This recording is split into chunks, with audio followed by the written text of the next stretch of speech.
अस्सलाम वालेकुम। आज हम लोग बात कर रहे हैं ब्लॉक ट्यूब्स के बारे में। आपको पता है कि यूट्रस में 2 ट्यूब्स होती हैं जो ओवरीज के ऊपर जाके मुंह के ऊपर जाके खुलती हैं। इनका मेजर काम स्पर्म को लेके एग के पास आना और एग से के पास मिलके फिर सर्विक्स तक जाना, फर्टाइल होके सर्विक्स तक जाना।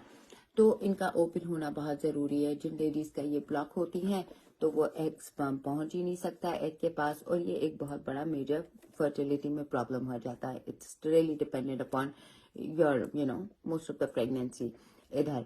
तो हम लोग पहले बात करते हैं कि ये ब्लॉक होती क्यों है। अक्सर औकात मेजोरिटी यही देखा गया है कि ब्लॉक ट्यूब्स किसी भी किस्म के इन्फेक्शन की वजह से होती है। पहले मैं आपको बताती हूँ कि जब ये इन्फेक्शन हो जाता है तब ये कैसे ब्लॉक होती हैं, फिर बाद में हम बात करते हैं कौन कौन से डिफरेंट इन्फेक्शन होते हैं। जब इन्फेक्शन हो जाता है आपका, तब इनकी ट्यूब्स में इन्फेक्शन हो जाता है तो ट्यूब्स जो खुली हुई होती हैं उसमें पहले पस जमा हो जाती है। ओवर द टाइम, कुछ टाइम में वो पस जो है वो ड्राई हो जाती है। जब वो ड्राई हो जाती है तो वो सूख जाती है और दोनों जो ट्यूब्स की वॉल होती हैं वो चिपक जाती हैं और आपकी ट्यूब्स ब्लॉक हो जाती हैं और स्पर्म पहुंच नहीं पाता, उसके पैसेज बंद हो जाता है। और अब हम बात करते हैं कि ये किस किस्म के इन्फेक्शन हो सकते हैं। दो तरह के इन्फेक्शन होते हैं। एक एसटीडी डिजीज यानी कि सेक्सुअली ट्रांसमिटेड डिजीज। अगर आपके सेक्सुअल पार्टनर्स काफी हैं, इसकी वजह से आपको ये प्रॉब्लम हो गया है और आपको इन्फेक्शन हो गया और आपकी ट्यूब्स ब्लॉक हो गई हैं। दूसरा ये कि आपने किसी भी किस्म की सर्जरी कराई है, यानी कि फाइब्रॉइड्स की सर्जरी कराई है। जब आप फाइब्रॉइड्स की सर्जरी कराते हैं और किसी अच्छी जगह से नहीं कराते, डॉक्टर को उस वक्त सिर्फ फोकस आपके फाइब्रॉइड्स पे होता है, वो लेटर ऑन आपके चीजों के बारे में नहीं सोच रहे होते, तो तब भी कट लग सकता है, तब भी स्टिच लग सकता है और आपकी फिलोपियन ट्यूब्स ब्लॉक हो सकती हैं। वो बहुत सेंसिटिव होती हैं।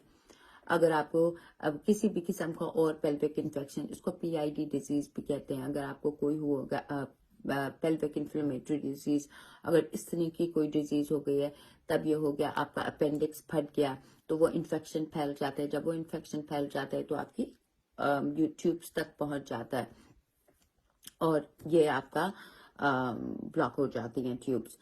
फिर जिनको अब इसके सिम्टम्स क्या होते हैं।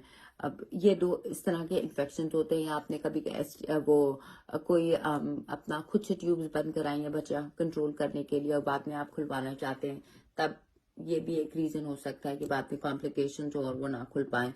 तीसरी एक और चीज हो जाती है कि जी आपने कोई आईयूडी रखवाई है, उसकी वजह से इन्फेक्शन हो गया, कभी सर्जरी कराई और किसी भी वजह से पेल्विक की, तो उन्होंने अच्छे तरीके से स्टरलाइज नहीं किया, डीएनसी कराई, सही तरीके से आपको एंटीबायोटिक नहीं दी, इन्फेक्शन फैल गया, तब भी ये सारी इन्फेक्शन की वजह से आपको फिलोपियन ट्यूब्स आपकी ब्लॉक हो सकती हैं। So these are the reasons for block fallopian tubes. अच्छा, अब इसके सिम्टम्स क्या हैं। इसके एक्चुअली सिम्टम्स मेजोरिटी लोगों को तो सिम्टोमेटिक है, इनको कोई सिम्टम्स पता ही नहीं चलते अनटिल एंड अनलेस वो अपने इनफर्टिलिटी की वजह से जाके ट्यूब्स चेक कराए तो उनको पता चलता है कि ओहो हमारी तो ट्यूब्स ही ब्लॉक है, तब होता है। और अक्सर औकात जिनको होता है उनको बहुत अच्छे से पता होता है कि उनको कोई ना कोई प्रॉब्लम है, क्योंकि उनके पेल्विक में बहुत बहुत बहुत बहुत ज्यादा दर्द होता है और स्पेशली पीरियड्स में तो बहुत ज्यादा बढ़ जाता है। इसमें एक और बीमारी होती है एंडोमेट्रियोसिस। आप लोगों ने अक्सर मेरे मुंह से सुना होगा और आप लोगों को भी पता होगा।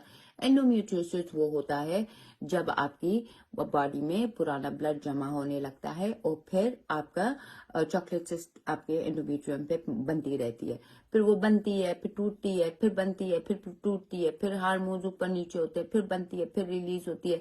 तो इस तरह वो इन्फेक्शन होता है। जब वो इन्फेक्शन एंडोमेट्रियोसिस वालों का बढ़ता है, कम होता है, चलता है और फिर इस तरह के वो चॉकलेट सिस्ट श्रिंक होती है, फिर बनती है, तो ये तो विशेष साइकिल इसकी चलती रहती है, राइट। तो इसकी वजह से भी आपकी ट्यूब्स ब्लॉक हो जाती है क्योंकि उस एरिया में फिर इन्फेक्शन हुआ होता है। तो कोशिश ये करिए कि अगर आपकी ब्लॉक ट्यूब्स हैं, हम लोगों के अल्हम्दुलिल्लाह बहुत सारी लेडीज की पार्शियली भी ब्लॉक थी, किसी की 2 भी ब्लॉक थी, किसी की 1 भी ब्लॉक थी, उनकी ओपन हुई, they have gotten pregnant, they have delivered healthy babies, कुछ अभी भी प्रेग्नेंट हैं, कुछ अभी भी ब्लॉक ट्यूब्स का काम कर रहे हैं। आप ये याद रखिए कि अगर आपकी एक ट्यूब ब्लॉक है, एक ठीक है, तो of course you can get pregnant. आपको एक हेल्दी एग और एक ट्यूब की जरूरत है। प्लीज मेरी वीडियो को ज्यादा से ज्यादा शेयर किया करिए, लाइक किया करें, कमेंट भी कर लिया करें। बहुत बिजी स्केड्यूल से आप लोगों के लिए वीडियो बनाती हूँ और थोड़ी सी अप्रिसिएशन तो मेरी भी बनती है। So you guys take care of yourself and I hope मेरी वीडियो आपके किसी फायदेमंद हो। और अगर आपकी ब्लॉक ट्यूब्स हैं, अगर आप किसी को जानते हैं उनकी ब्लॉक ट्यूब्स हैं and looking for a natural treatment through nutrition, you know who to send them to. You guys take care. Khuda Hafiz.